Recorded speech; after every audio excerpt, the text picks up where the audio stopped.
Elizabeth lived with her father in the old Gothic mansion on the hill.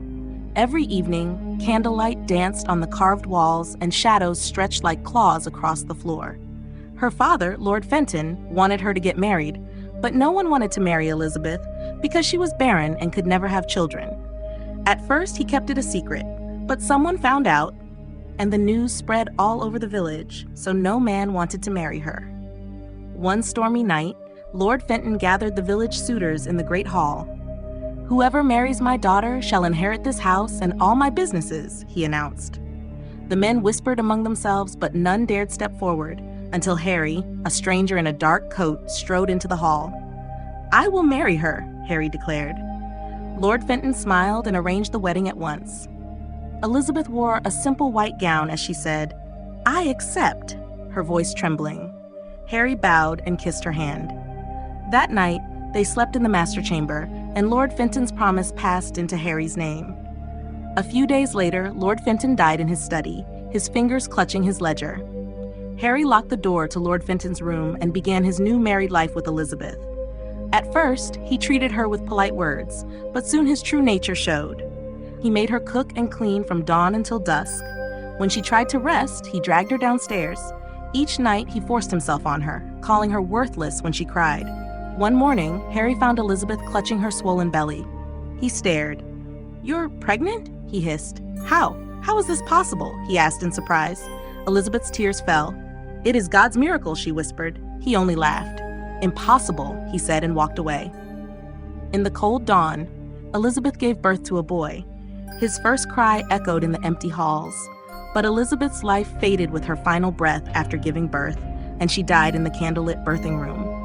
Harry stood over her and the newborn, silent and pale. Only now did he realize that she had truly been pregnant, and the child was his. How it was possible, he had no idea. Maybe it was a miracle from God, he thought. In time, Harry remarried. The new wife tried to care for the baby, but the child cried at night, and strange shadows flickered on the walls. One morning, the wife was found dead in her bed, her throat torn, and the baby beside her was alive and well. Harry's eyes burned with fear, yet he married again and took another bride. This new wife bore twins. For a moment, Harry dared to hope, but one dawn, he discovered her body and the twins' bodies in the nursery, their faces frozen in terror. Again, Harry found a bride, and again, both she and their baby were found dead, their bodies pale on the marble floor. Harry and Elizabeth's boy was now 5 years old. Harry thought that ever since the boy was born, every wife of his had died in the mansion. Dark thoughts roamed Harry's mind as he paced the empty corridors. "This boy is cursed," he muttered.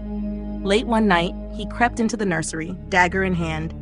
"I will end your evil," he hissed. The child lay asleep, his small chest rising and falling in the moonlight. Harry raised the dagger.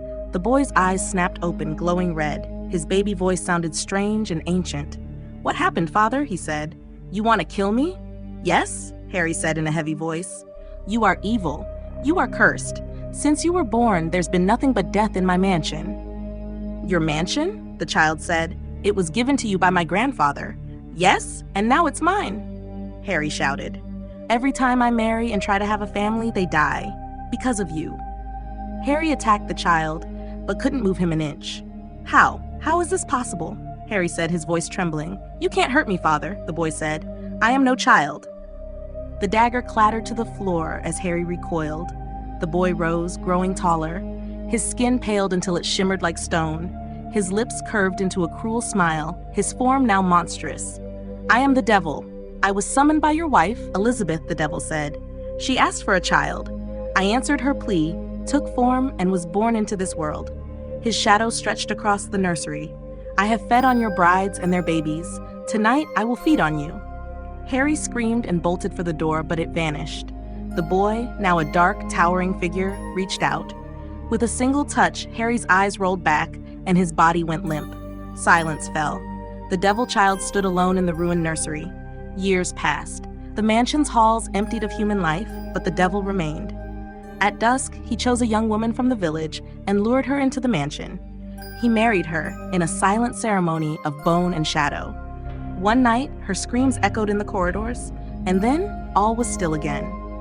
In Ravenswood Manor, the devil rules alone. Candle flames dance on the walls, and echoes of sorrow drift through every room.